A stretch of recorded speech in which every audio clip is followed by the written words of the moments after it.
Olá pessoal, meu nome é Emílio Vieira, eu estou na TV Relacionamento, junto com o Kendi, falando de algumas coisas bacanas a respeito do que vem pela frente do mundo de tecnologia e de operações. Não percam, venham com a gente.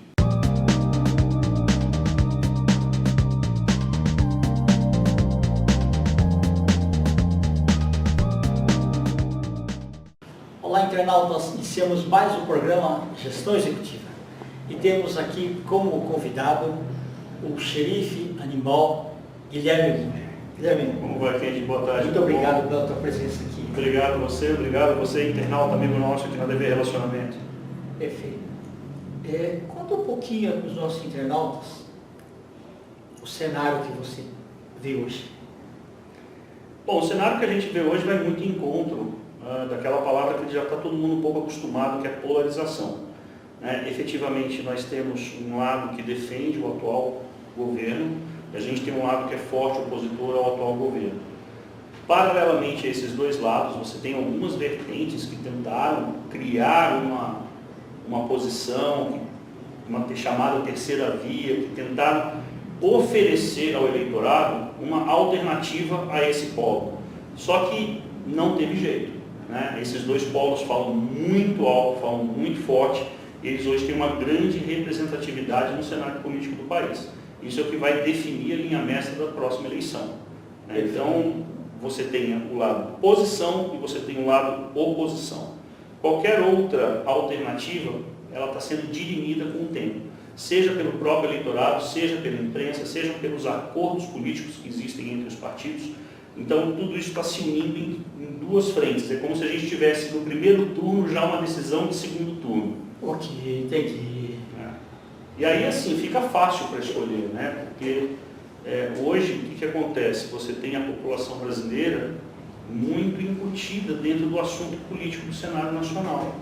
Antigamente, você pouco falava de política, você falava de novela, você falava de futebol, você falava de religião, até da escola de samba. E nos últimos 4 anos, o que você só vê todo mundo falando é de política. Hoje as pessoas conseguem todos os dias elencar os ministros do STF e não sabem qual é a convocação da seleção brasileira em pleno ano de Copa do Mundo. Ninguém sabe escalar a seleção brasileira. Então, as pessoas elas estão muito assim entre um e outro e não conseguem enxergar alguma alternativa fora desse eixo. Então, a pessoa vai ter que escolher. E aí, quando a pessoa tem que fazer uma escolha, ela começa a colocar seus valores na balança. E ela vai tomar a sua decisão em cima desses valores. E aí nós vamos ter 2 tipos de pessoas. Aquelas pessoas, aquele grupo de pessoas que faz questão de se posicionar, e você tem aquelas pessoas que querem se isentar de tomar uma posição, que querem se ausentar dessa posição. E esse é o maior risco que a gente tem hoje no país, eu vou te explicar. As pessoas que querem tomar a posição, como eu falei agora há pouco, elas vão colocar os seus princípios na balança. E são vários esses princípios, Então, vamos falar de uma maneira bem simples. Quando você fala de Deus, de religião, você vai olhar que tem uma determinada vertente política que ao longo dos últimos 4 anos fala em Deus todo santo dia. É verdade. E você tem uma outra vertente política que você vê ir à igreja, ir a culto, ir a religiões de origem africana uma vez a cada 4 anos. Sim. Então, se você tem Deus como um princípio, está fácil de você escolher qual lado você quer escolher. Se você quer falar de pátria, é a mesma coisa. Você tem um lado que defende fortemente a soberania nacional, a defesa da Amazônia como parte integrante do nosso país, e você tem um outro lado que só fica falando de acordo com forças internacionais, de acordos internacionais, de fazer um governo latino-americano unificado. Então está fácil de você tomar a decisão se você pensa na sua pátria. Se você coloca a sua liberdade como um dos valores a serem defendidos, também está muito simples.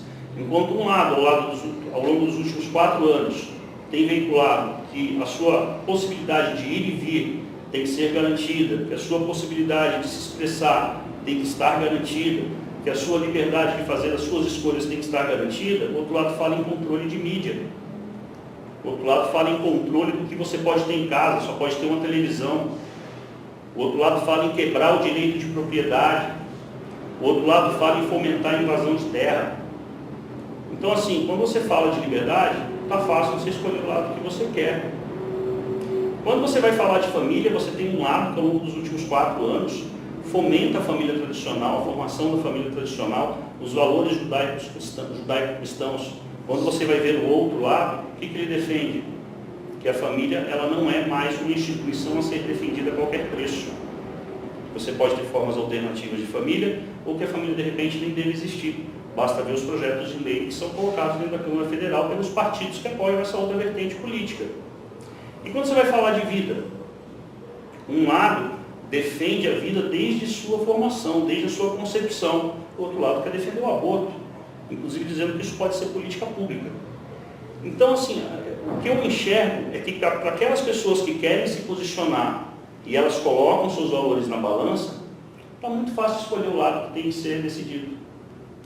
E as pessoas que querem se isentar de escolher, que querem se abster de escolher, eu acho que aí está um grande risco, né? É verdade, porque aí ele deixa de colocar o posicionamento dele, só que pode dar qualquer coisa.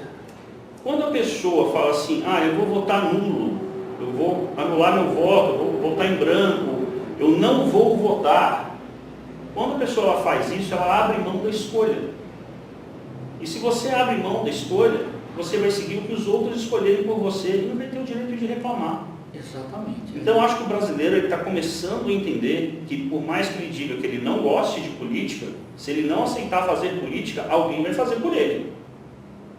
É como se você chegasse no restaurante e eu te desse um cardápio, você não quisesse ler esse cardápio e falasse, tanto faz, mas aí eu venho e te trago um prato de comida que você não gosta de comer, você vai ter que comer. Então, assim, mais ou menos isso que acontece com quem quer se abster do voto. E nós tivemos um exemplo prático disso há pouco tempo no Chile. É verdade. Né? Hoje, quem preside o Chile é o primeiro dos perdedores, porque quem ganhou a eleição não foi o candidato que assumiu a presidência. Quem ganhou a eleição foi a abstenção nulo e branco, quando os votos não contabilizáveis. Né? Hoje eles não podem reclamar. Não podem reclamar. Está saindo agora a nova Constituinte do Chile. Existe ali um monte de artigos, um monte de leis novas que fizeram para a nova Constituinte do Chile e que são coisas absurdas e que a própria população do Chile não está de acordo, mas agora vai ter que aceitar. Por quê? Porque na época que pôde ter o poder de escolha, abriu mão de fazer essa decisão. Então, assim, é um cenário político que a gente vive que, por um lado, é tenso, por um lado, cansa, mas, por outro lado, se você parar para analisar com a razão, está fácil de escolher. E é muito importante, viu? Essa decisão ela é crucial para o país como um todo. É crucial, isso pode definir o futuro da nação, isso pode definir o futuro do continente. Né? A gente está vendo que hoje nós temos problemas no Chile, na Venezuela, na Argentina, no Peru, na Bolívia, na Colômbia, e agora a gente quer ingressar no clube dos problemas. Né? Então, eu acho que cabe a cada um que nos assiste, e a outros também, que a gente tenha a mensagem, seja você jovem, seja você idoso, seja você católico, não católico, seja você homem, mulher, seja você quem for. Se você tiver seu título eleitoral, vá exercer o seu direito ao voto, porque isso é a democracia. Um dos princípios da democracia é a garantia do povo escolher como quer que seja conduzido pela política. Perfeito.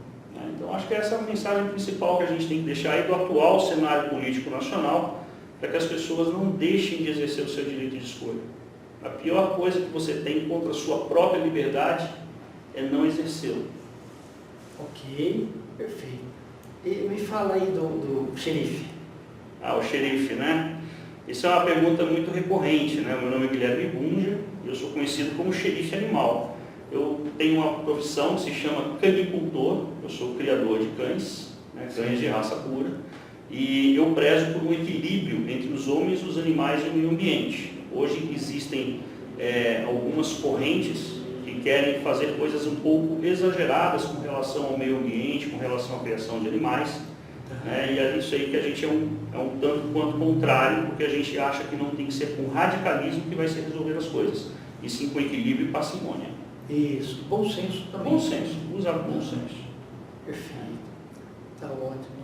Ô Guilherme, e agora você, com essa visão de gestão pública, né? Sim. Você é candidato a deputado federal, né? Pré-candidato. Sou pré-candidato a deputado federal pelo PTB. Né? Aqui. A gente teve a convenção agora recentemente, a minha pré-candidatura foi oficializada. Agora a gente tem que aguardar o prazo regimental da legislação eleitoral brasileira para poder sair em campanha assim que isso for permitido. Perfeito. Você pode falar um pouquinho da sua bandeira? Olha, eu defendo 3 coisas básicas na minha gestão. Né? Uma delas é a questão das escolas cívico-militares, que é um tema bastante polêmico, um tema bastante complexo para quem quer que seja assim. O tema efetivamente é simples. A escola cívico-militar não é que você vai ensinar militarismo para as crianças, você vai ter um modelo de gestão militar. A gestão não tem a ver com a didática de ensino que vai ser aplicada. São coisas completamente diferentes. Mas as pessoas não se aprofundam em entender o que é e já querem lacrar por antecedência. Né? Então, isso é uma das minhas bandeiras. A outra é a questão do meio ambiente. Né? E aí a gente está falando desde agricultura, pecuária, gestão ambiental, gestão sanitária, poluição, energias alternativas, energias limpas. Então a gente está falando de um contexto muito amplo. De sustentabilidade. E sustentabilidade, sobretudo. E a minha terceira grande bandeira é com relação às ONGs. Eu sou um que busca ferrenhamente a questão da transparência no serviço que as ONGs fazem.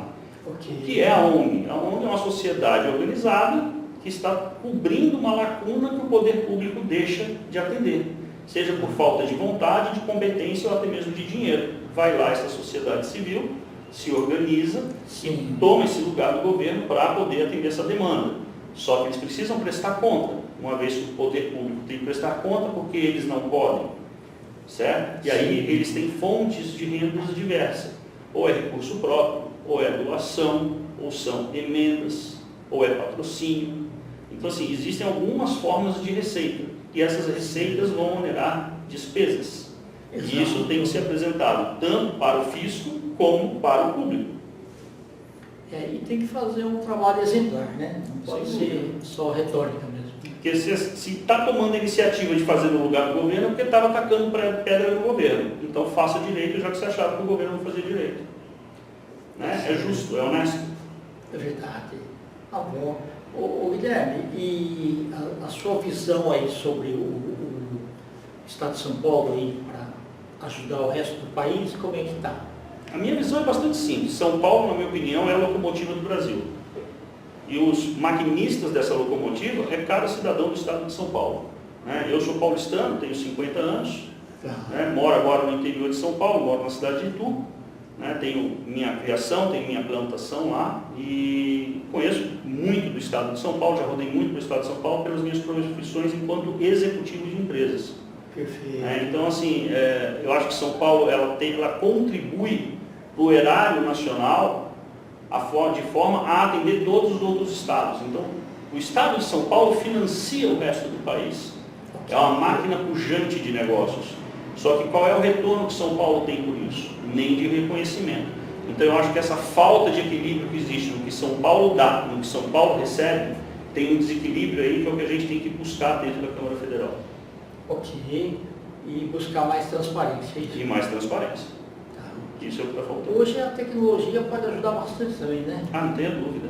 A tecnologia é a ferramenta que está aí para poder nos auxiliar em tudo. Eu estava ouvindo outro dia um pessoal que ganhou prêmio internacional, inclusive, justamente porque está aferindo o que acontece dentro da máquina pública no que tange a questão da gestão de dinheiro dentro da máquina pública. Né? Okay. Então, assim, são iniciativas sensacionais que você consegue em questão de alguns cliques e outros minutos. Você tem ali um relatório que te aponta se a verba que tinha que ir para o lugar certo foi e se ela foi utilizada da maneira correta também. Então, isso daí está para contribuir com a gente precisa dar um jeito de diminuir esse inchaço do Estado, essa burocracia estatal, colocando a tecnologia para trabalhar em nosso favor, em favor da população. Perfeito. Ótimo. Guilherme, estamos aí os instantes finais, tá? Desejo aí muito sucesso. Obrigado. Né? E a TV Relacionamento está à disposição.